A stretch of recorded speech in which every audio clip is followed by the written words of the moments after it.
Hi, everyone. Welcome to the Team of Talks podcast. I have James here. James is the host of a really amazing podcast called Culture on Fire. I'm going to tag him on every single thing, and I'm so honored to have him as my guest tonight. He's based out in regional Victoria. And sorry, I'm a Kiwi. I'm not too familiar with these states here in Australia, but yeah, I'm really honored to have him. Absolutely love his podcast. I was listening to his podcasts this whole week, and I love it. You guys are going to love it. So welcome, James. Thank you so much for joining me. Yeah, thank you for having me. It's good. No, so how you been? What's been going on? Not a whole lot, just work, family, that kind of thing. But yeah, just navigating through this crazy culture war that we're in. Bro, that leads to my first question. Like, what inspired you to start talking about culture and social issues? Look, I've always had a big mouth. I've always been opinionated, but I guess really, it's going to sound funny, but Donald Trump in 2016. Yeah. Yeah, because I was watching the whole thing unfold and the primaries and the debates and everything, and I thought this is way more interesting than Aussie politics, right? Yeah. And I just saw, it was the first time where I really saw the media do this full 180. I remember that they used to love him, right? The rappers used to talk about him. Mm-hmm. The media were just, they used to like him. And then all of a sudden he was the new Hitler, right?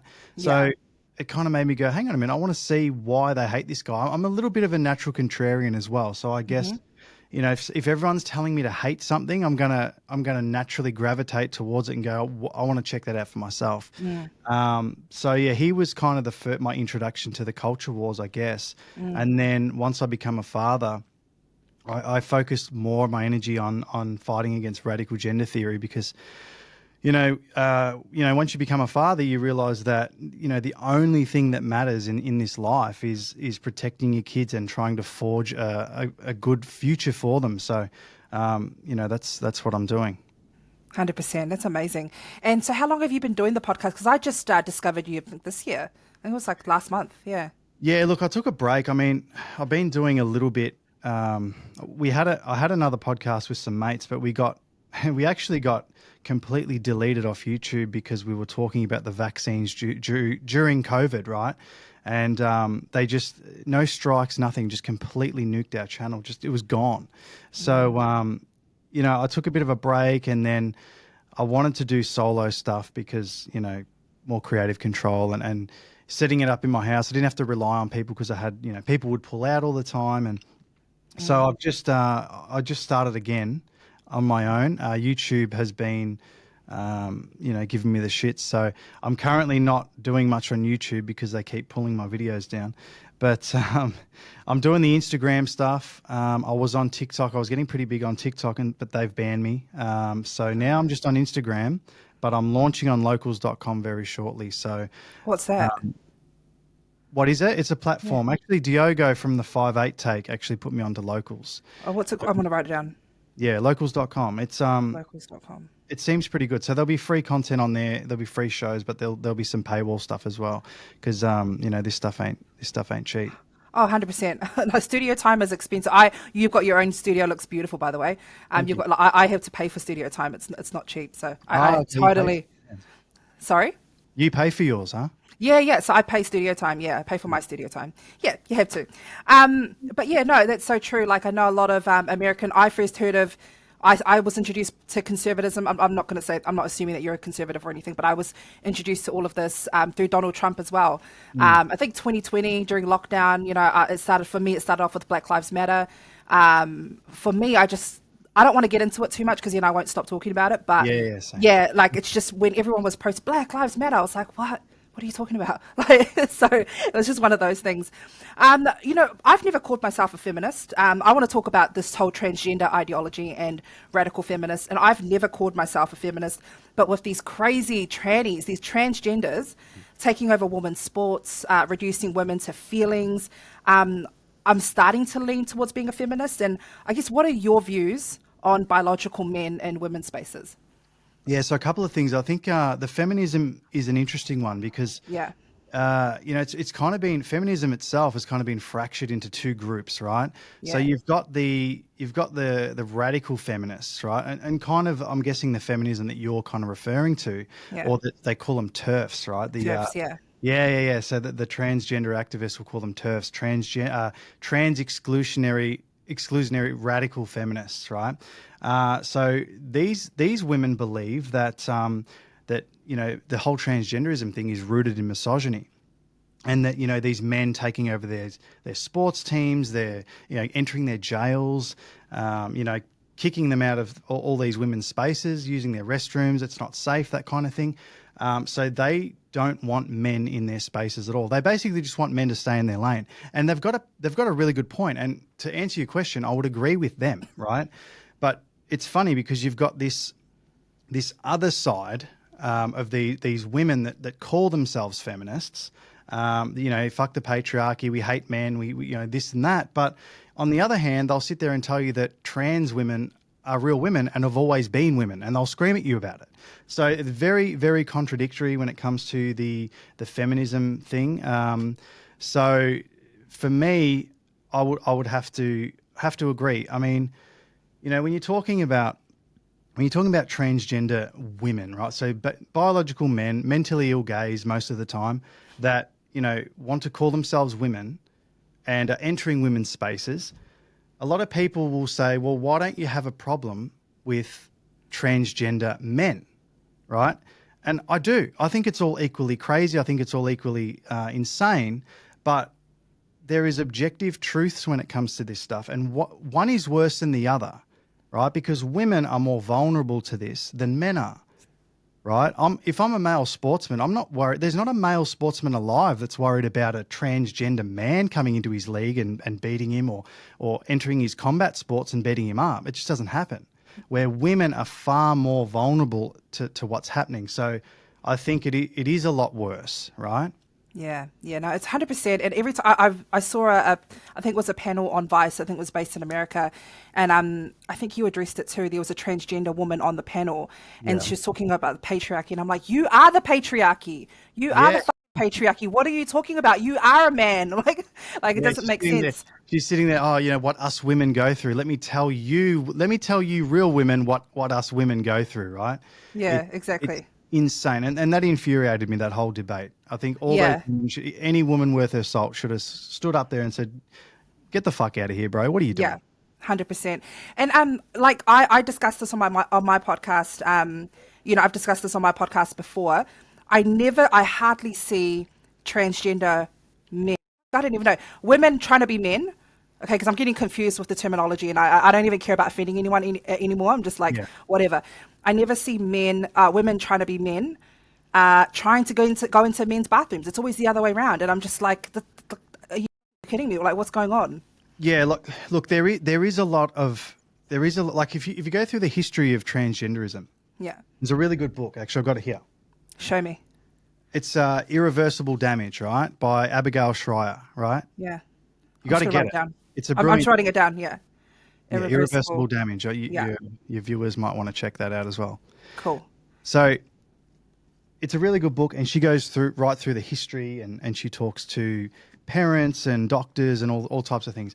But in history, right, it used to be it was so rare, this whole transgenderism thing, because basically it was gender dysphoria, and then it was gender identity disorder. But it was like a tiny, tiny minute of people would experience this gender dysphoria, and it was nearly always exclusively young boys. But then obviously it become a social contagion and it's become a craze, and now it's affecting young girls now, right? So girls that want to be men. The difference is, and if you go on TikTok and type in transgender, there is so many young girls and young women that are mutilating themselves, getting their breasts chopped off and getting these ghoulish phalloplasty surgeries. If you got a strong stomach, check that out, right? I've seen it. Phalloplasties, my God, it's straight out of a horror movie. But there is a lot of women that are doing this, and a lot of girls are doing this. The difference is what I said before, is that the stakes are much higher when you've got men that are doing it. And I'm finding a lot more men are doing it that are predators, that are going into women's bathrooms, that are going into like the women's sorority in America, where he's like 6'3", this big, massive dude, right, identifies as a woman, and he's gone into this women's sorority, and of course he's a protective class, so they've allowed him to do it, and he's sexually harassing the women. They're saying that he's got an erection all the time, and he's asking them about their body parts. This guy's a fucking creep. He's a rape case waiting to happen. So that is why it's far worse for women when men are doing this stuff. That's why you don't hear as much about the women becoming trans, but they definitely are. And it's like they're, trying to rewrite history.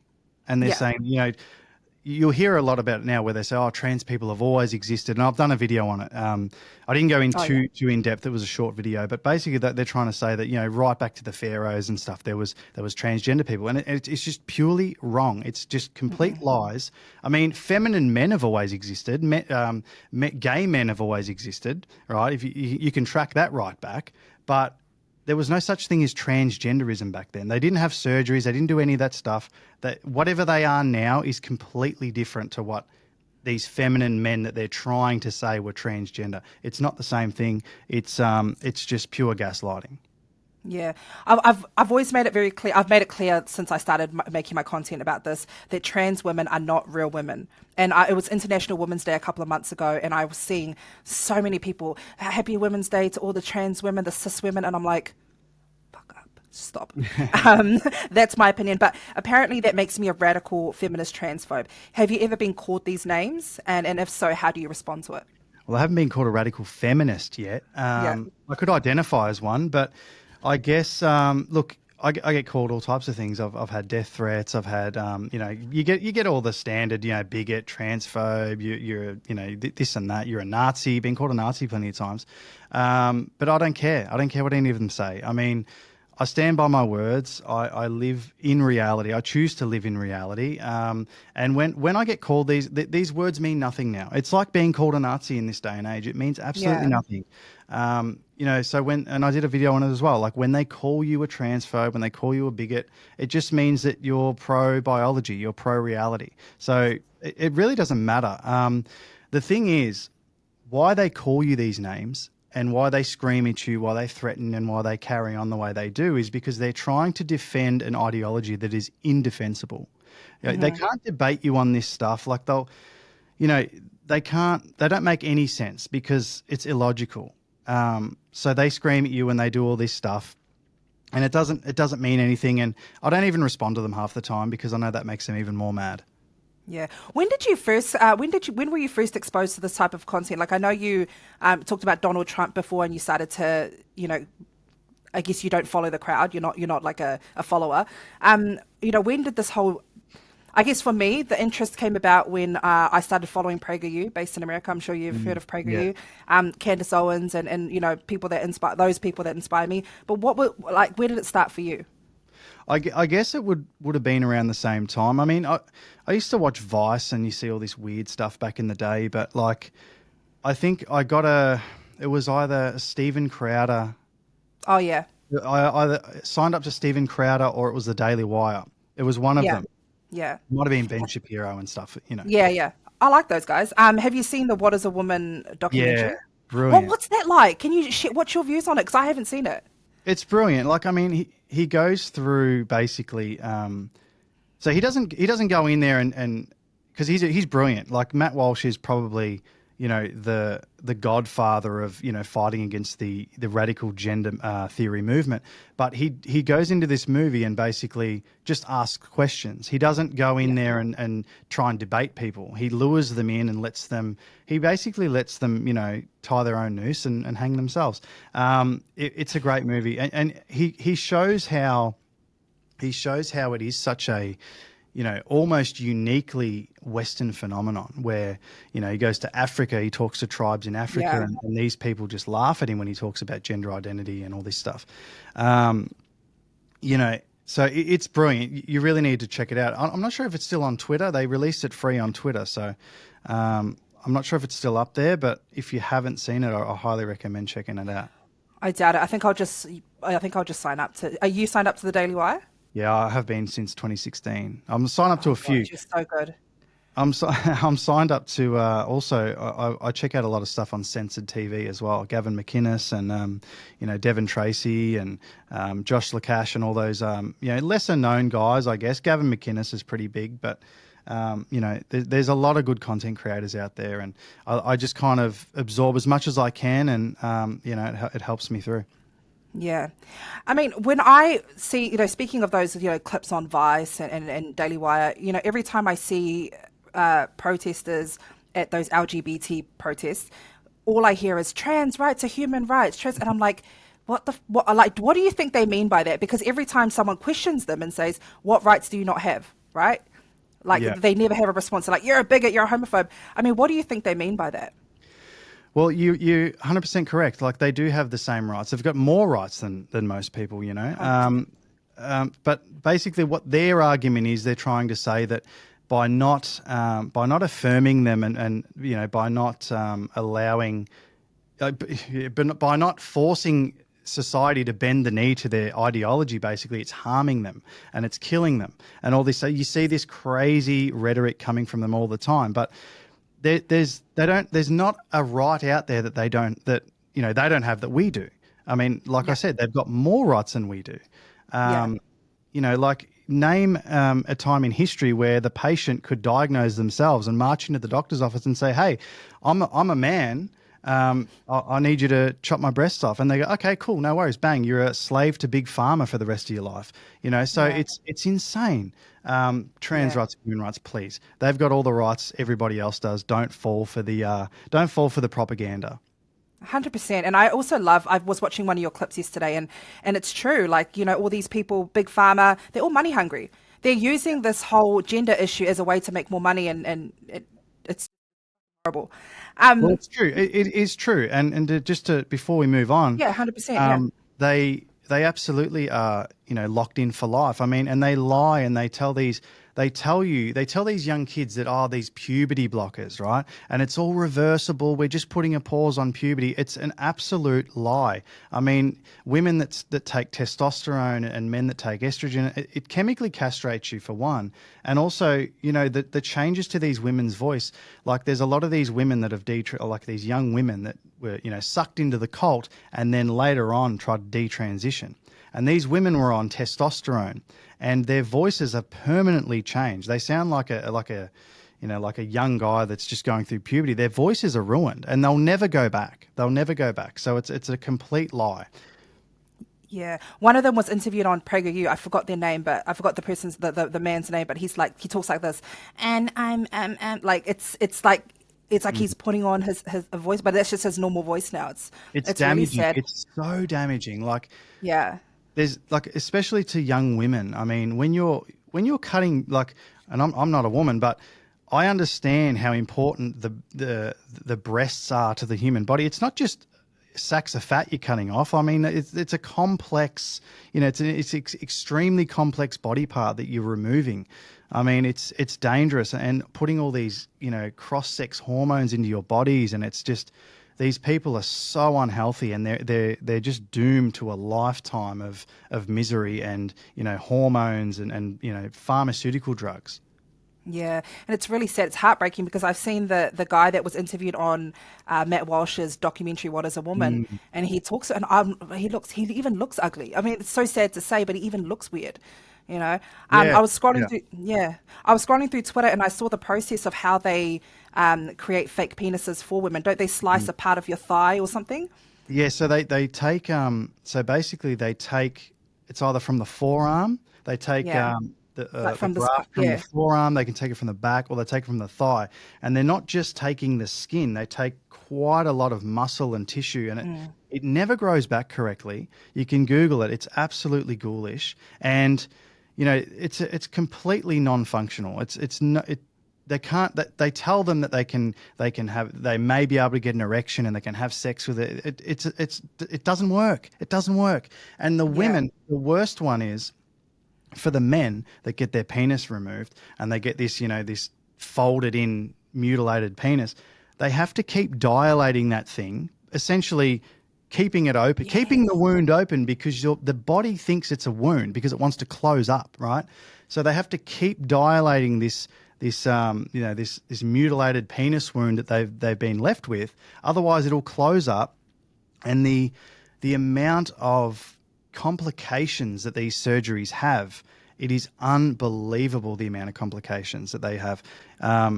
If this was any other surgery, like if they wouldn't do it. They wouldn't do it because it's so risky and there's so many, bad outcomes. I've seen a video on TikTok. So apparently they have to drain it before it gets infected. One of the guys, it got infected, and it was, what a waste of money. I think he spent hundreds of thousands of dollars on that, and it must stink. Ew. Okay. Radical feminists like Kelly, I don't know if you've heard of her, Posey Parker. Yeah, so radical feminist. She was actually attacked in New Zealand. I was so ashamed to be a Kiwi when that happened, and attacked by an actual transgender. So a man was attacking a woman, and he, anyway, I don't want to get into it, otherwise I won't stop talking about it. But radical feminists like Posey Parker also, they're often attacked in the media, and journalists ask her, why are you threatened by trans women? Do you think that it's fair to tell women that they're threatened by trans women, if that makes sense? Of course, they're threatened by trans women. They're not threatened by trans women. They're threatened by men, right? Yeah. They're getting women. You can look this up. There's so many examples of this. They're getting raped in their own prisons. Women are getting raped in their own prisons, right? Combat sports. Men are beating up women in MMA, right? Fallon Fox, perfect example. And he's not the only one that's done it, right? Of course, they've got to be careful. They've got to be threatened, right? Because, they're getting beaten up in their sports. They're getting raped in their jails. They're getting creeps coming into their sorority houses. I mean, this is insane. This is out of control. And, going back to the radical feminist thing, this is where a lot of people on the right wing say, you know what? Women have made their bed, let them lay in it, right? Because traditionally, you look at women, they vote overwhelmingly left. A lot of the policymakers are women, so they're kind of, they've invited men in. But this is where I go back to talking about the two different feminists. You've got the anti-feminist, liberal feminist types, and then you've got the radical feminists. So it is very important to understand that there are two groups, and the radical feminists are in a huge war with the transgender activists at the moment, because the two of them, they can't coexist. They're so contradictory to one another. So there is a lot of women fighting back. It's important to know that, like Posey Parker and those type of women. But yeah, essentially there are a lot of women that have brought this on themselves, but they are the useful idiots. They're the people that are promulgating this lie that is transgenderism, and they're not real feminists. They might have blue hair. They might say they hate men and, fuck the patriarchy, like I said, but they're not real feminists. They're just useful idiots. Have you noticed that they all look the same? Like when I watch videos of these protests, they're all like really overweight. I mean, I'm a plus size girl myself, but I go to the gym. Like I'm health conscious, but they're just so overweight and ugly. Yeah, they are. They're miserable people. Like they don't care. That's right. Yeah, they're miserable. Like I'm not saying physically ugly, just like real ugly energy and just miserable. They usually are physically. The thing is, like, these people, a lot of these people are drawn to these ideologies because they're social losers. They don't fit in anywhere in society, so they want to be a part of something. They want to burn the system down, and they think that by being this radical activist and rewriting history, and that they feel like they're a part of something, and they're on the wrong side of history because they're going to lose. Yeah, for sure. 100%, I agree. As a dad, do you fear, I know this is not in the questions, but like as a dad, do you fear for your children's safety in the future? I think it's important to be vigilant as a parent, and I think that, I've had debates with people in the past, and I always get this. They say, "Oh, what if your son turns out to be trans, right? What if your son turns out to be gay?" And I said, well, I don't think he is. Statistically, he's not going to turn out gay because he's got a strong family unit. He's, touch wood, he hasn't suffered any kind of trauma, because that's another thing we could go into, the whole born this way movement. I don't believe in it. But, I'm going to arm my son and my daughter with facts, and I'm going to arm them with, they're going to grow up based in reality. They're not going to grow up in a world that is, insane and skewed and confusing, because that's my job to protect them. So I'm going to give them the best chance. So I'm not worried. I'm not worried.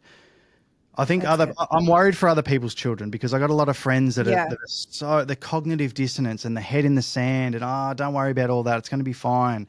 They don't care what their schools are teaching them. They don't understand. They don't see what's going on like I do, right? So I worry for other people's children as well, and this is a big part of why I'm doing it. Yeah, I follow a guy on Instagram. I think his name is Joe Jamal or something, and he went into the Sydney Public Library and he picked out a few books, and it was literally in the children's section, books in the children's section teaching kids about gay sex, which I think is just disgusting. And last week I did a podcast with a friend of mine who homeschools all her children for different reasons, but she is not regretting she used to regret her decision, but now she doesn't because of what's been pushed into schools. Do you feel like you would lean into homeschool? Like, is that like an option for you in the future? Have you discussed it with your wife or anything? Like, what do you think about homeschool? Look, I think homeschooling is the best option, right? It is the best option, but it's not for everybody, and some people can't do homeschooling, right? It's easy to say, and a lot of commentators say this stuff. They say, "Oh, just pull your kids out. Don't put them in public schools. Pull them out, homeschool them." Not everybody can do that, right? Not everybody has that luxury. Some people have to work. Both parents have to work, right? I'm lucky. I'm in the position where if we want to go down the route of homeschooling, our children are still small. We could do that, but I think it's a far better option to just fight back and stamp this out in our schools, right? So we don't have to. Parents shouldn't have to be retreating and pulling their kids out of schools, Yeah. right? Schools should be able to put their children in schools and not have to worry about them being indoctrinated by radical gender theory. So that's why I think it's important. And I've done videos on it in the past. Parents need to fight back. Parents need to march down to their schools, get these books taken out of their libraries, show a force, right? And this stuff will bend, and they'll be able to put their children back into schools without worrying about it. Yeah. And I can see parents. Well, I've seen it mainly in America, just through videos and stuff. But they had a drag story hour that was planned in Melbourne, and I did a podcast about that as well. And Yeah. parents were pushing back on that. I think drag story hour is child grooming, and like I genuinely do believe that it's a form of child grooming. I mean, what do you think about it? Do you think it's innocent fun and just? I mean, what are your views on it?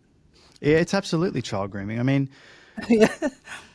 look, the amount of sexual predators that they've busted that have been in this that have performed for children at the drag time story hour. I mean, you had one of the major sponsors that was done for child porn, that was a major sponsor of the drag time story hour. I mean, it's all rooted in child grooming, and you think about it's insane that people. So parents, for whatever reason, a lot of parents are perfectly fine with drag queens, right? So it's an easy avenue to get to the kids and to confuse them, to groom them with radical gender theory. They're not reading friendly, innocent books to children. They're reading sexual books to children. They're reading books like Genderqueer. They're reading books like This Book is Gay, that shows how to give blowjobs and teaches kids how to, get on adult gay dating sites, right? Why are we teaching this to kids? And why do we have men reading books to kids dressed as women? I mean, it's a weird thing where I think they've figured it out, and they're quite cunning about it, because they can't send in, weird looking trannies to read to kids, because parents go, oh, maybe not. But parents are okay with drag queens. Oh, I remember Priscilla, Queen of the Desert, right? Oh, they're fine, right? Drag queens. They seem to be okay with drag queens, but they're all under the same banner, right? They're all child Yeah. groomers, and it's not innocent fun. It is child grooming, and it Yeah. needs to stop. Yeah, and they make it out like it's some perfect, like a family friendly thing. They say, oh, it's about love, it's about acceptance. But then I actually played on my first ever episode that I recorded in the studio. I played the video and it included the founder of the Drag Story Hour, and she was talking about, she was going with it. She's a lesbian or whatever, and she said she wanted to create queer friendly drag story hours for all the queer families out there. And Yeah. I'm like, what part of that is not child grooming? Like you're literally It putting it in a kid's head that, oh, you want to be gay, you want to be like, it's messed up, real messed up. When I was growing up, and I'm not that old, but when I was growing up, the last thing on my mind at that age, as a young child, was my sexual identity, right? 100%. Kids aren't sexual. Kids aren't gay. Kids, I don't care what anyone says, kids are not born gay, right? So why do they have the need, if they're not these child grooming pedophiles, why do they have such an incessant need to talk to children about sex, right? 100%. So I don't care what anybody says. And I have had, when I was on TikTok, and TikTok's a cesspool, right, for other reasons, but, you know, the Chinese psyops, TikTok. But when I was on TikTok, I did videos that got quite a lot of traction. I had a few videos that did over 1 million views, and you know, you would see the comments were just, it was a war zone. But, you know, most of the comments were on my side, but you would get a lot of, you know, these left wing, these virtue signaling, transgender activist types. And a few of these people would pop up on my videos, and they were specifically, I did one about the child, you know, you probably would have seen, everybody's seen this video, the drag show for babies in the UK, right? And they had these men in thongs, and they were twerking in front of these little babies. It was absolute pedophilia, child grooming. And I had people coming on there trying to tell me that I was a bigot and a transphobe. And I said, well, if you want to defend this, if this is the hill you want to die on, let's do it. We can debate any way you want. I'll go on your podcast. You can come on my show. We can live stream on TikTok. And crickets, absolute radio silence, because these people can't defend this stuff. They know it's grooming. Everybody knows it's grooming. Yeah. And that's why a lot of the comments that I get probably a hate message once or twice a week, and it's all coming from fake pages. And I just, whatever. If you don't have the balls to come and say it to my face, or, you know, to show your real profile, then piss off. I'm not going to waste my time on you. Absolutely. I think my main mission, we're all talking about the same thing. We all have the same kind of mission. But for me, like, I just want to support my community. Like, a lot of Pacific Island women, they don't know how to articulate these issues. You know, a lot of them are not confrontational. So I try to make my content real relatable and just easy for them to understand and articulate, if that makes sense. Yeah, absolutely. Yeah. Sure. I love the video that you made about the comedian who mocks Christianity. And you're right, I talked about that quite a bit. And a lot of them wouldn't call out Islam. They're too scared, you know, and they wouldn't call out any other faith. But and it's funny because I've actually been on TikTok before, especially when did you remember that clown that made a Jesus joke on the Project TV? Yes, yeah. And then a lot, and I followed a lot of the Muslim community, and they were openly homophobe. They said, "Nah, we're open about it. They don't give a shit. You call them homophobe, I am." They'll be like, "Yeah, I am." What advice would you give to people out there who are too scared to call out these people? Yeah, look, I think there's consequences for your actions, right? And unfortunately, in our cultural climate, there is consequences for your opinions. There is consequences for your principles. And I'm not telling everyone that they should go out and tell their boss to fuck off and, you know, burn a pride flag and make a podcast and do videos like me and you. But I'm saying, like, at a certain point, people need to understand that my views, the stuff I say in my videos, that's not fringe, that's mainstream, right? My views are mainstream. Your views are mainstream. It's just not being spoken about. The amount of people I get messaging me saying, "Oh, I agree with you." Like, it's so refreshing to see. And I'm like, dude, nearly everybody agrees with us, right? We are the majority, but the problem is people are silent about it. So, you know, I think people need to just, people need to understand that this is such a uniting, topic. Like, when I was, I've never seen so many Muslims follow me, Christians, lesbians, radical feminists, blacks, whites, it doesn't matter. Everybody is united across the board when it comes to protecting children. So I think people need to understand that you're not alone. We are the majority, and, you know, they are a very small minority of radical ideologues.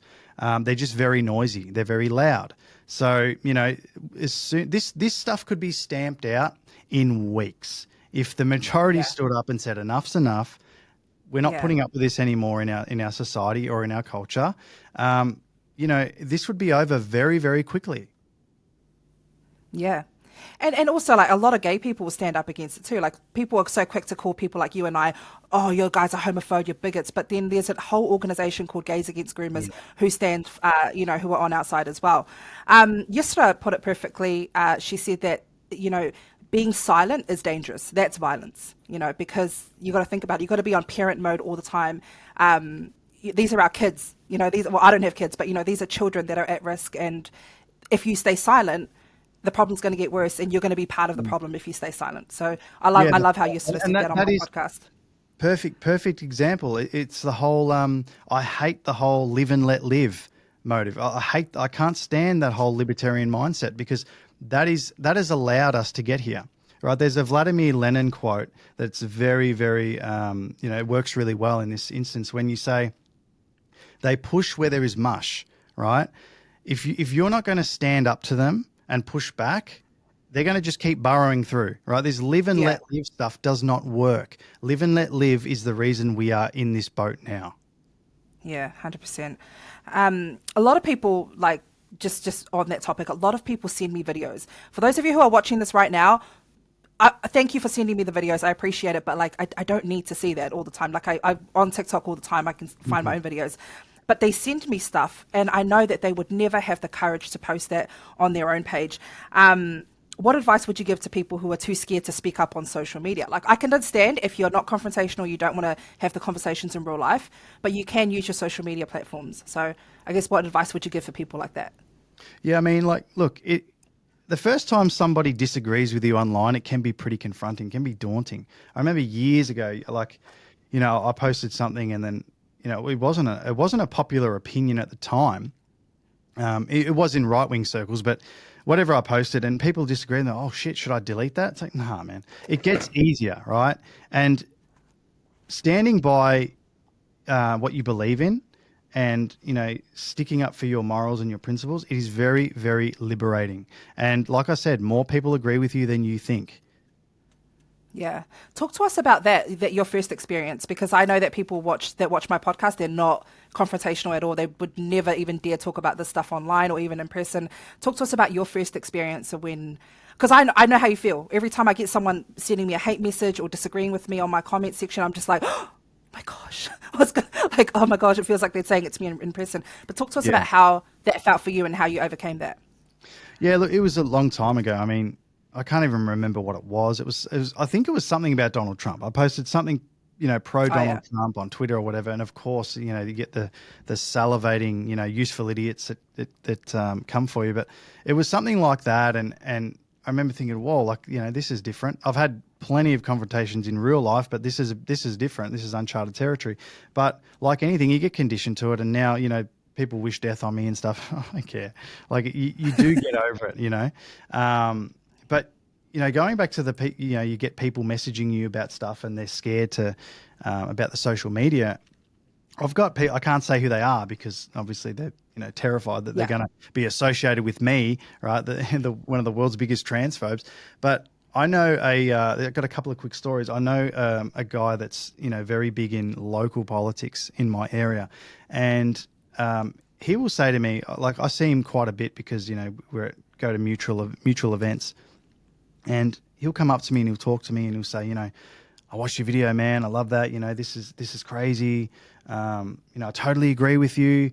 You know, and I'm like, oh, cool, man. And then before I leave, he's like, I know you do your podcast and stuff.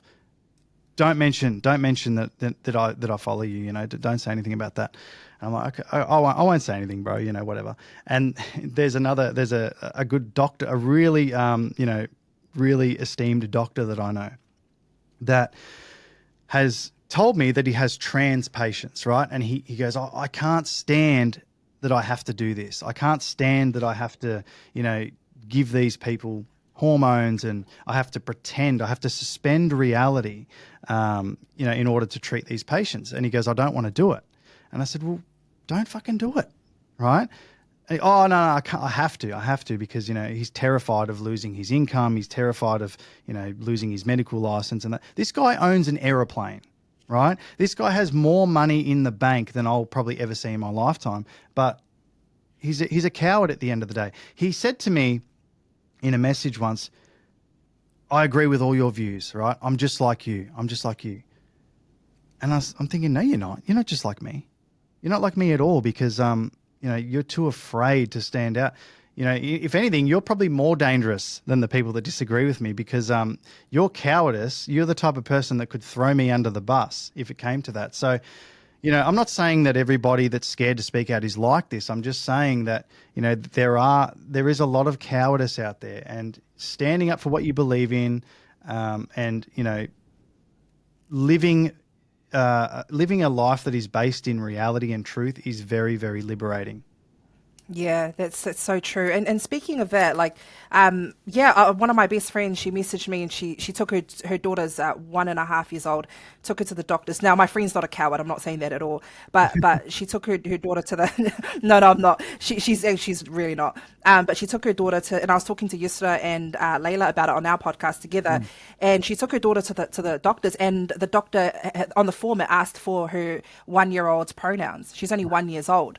And then, for my advice to that, and Yusra, gave me some advice for it. She's like, push back, make fun of it. This is a joke. If it's literally a joke, push back, tell the receptionist, tell the doctor, this is stupid. And I make fun of those forms now. I had to fill out a form for my dad, and it asked for his pronouns, and I was just like, oh, what a clown. This is horrible.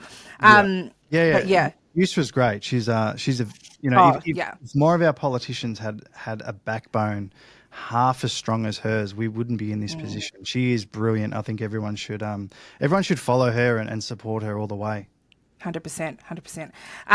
And just, I was scrolling, I shared something on my social media like a week ago, and it was of just when I think that we're getting somewhere with this. I scroll on social media. It's Pride Week, Pride Month apparently in America, and I just see some real disgusting shit. Like I saw a group of people combating fat shaming, and they were riding around their bikes naked. Did you see that? Yeah, I put that in my latest video today. Did you? Yeah. Okay. And is it already online? It is. Yeah, it's on my Instagram. Yeah. But yeah.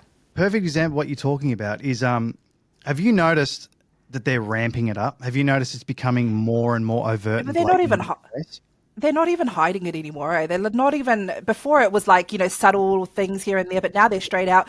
Here I am. I'm a pedo, look at my penis. It's just disgusting. I know why, and I'll tell you why they're doing it. So they're very desperate now because they're losing, right? Now why they're losing? It doesn't seem like that because it's just everywhere and it's in your face, but this is their last gasp, right? Because what happened was, like I was talking about with the whole libertarian mindset, live and let live. Oh, just let them do what they want to do. They're fully, they're adults. They can do this, they can do that. The majority of people didn't have a problem with that, right? The majority of people were okay, do what you want to do, just leave us alone, right? But where they fucked up was because their ideology can't sustain itself.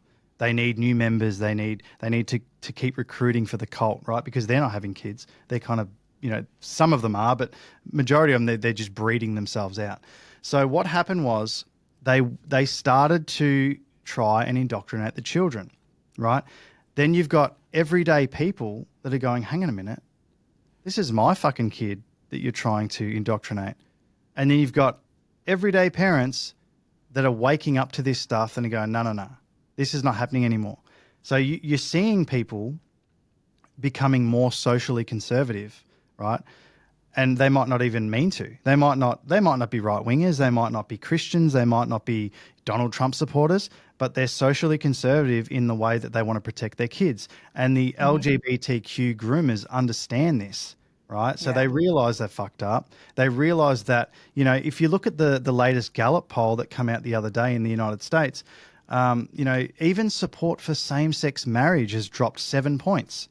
Because of all this stuff, because they've grouped in the LGBTQ together and it's shoved in everybody's faces.